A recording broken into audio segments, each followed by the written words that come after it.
আপনাকে কেউ কল দিলে তার সকল কথা আপনার মোবাইলে রেকর্ড হয়ে যাবে।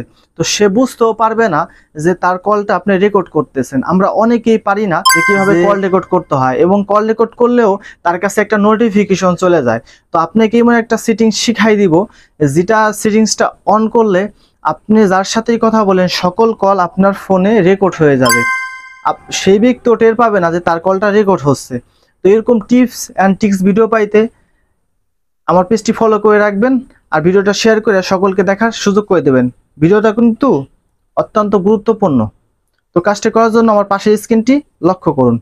তো আপনার ফোনে থাকা যে এই যে ডায়ালার অপশন আছে, এখানে ক্লিক করবেন।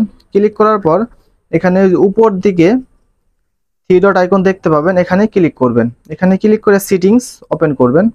ওপেন করার পর নিচের দিকে একটু স্ক্রল করবেন।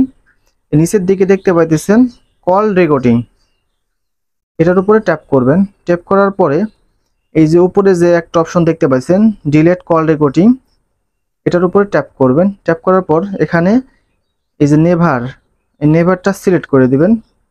আর নেভার সিলেক্ট করা হয়ে গেলে এখন আসতেছি, এখন এই যে অপশনটা দেখতে পাচ্ছেন অটোমেটিক রেকর্ডিং আননোন নাম্বার, এটার উপরে ট্যাপ করবেন।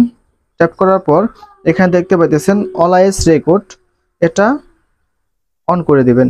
এখন থেকে আপনার ফোনে যে কোনো আননোন নম্বর কিংবা সেভ নম্বর যেই কল দেখ সকল কল সেভ হয়ে যাবে।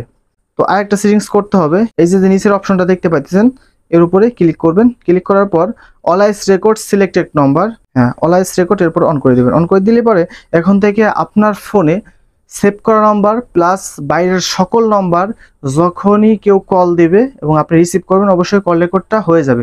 তো ভিডিওটা ভালো লাগলে শেয়ার করে দিবেন আর সকলকে দেখার সুযোগ করে দেবেন। আসসালামু আলাইকুম।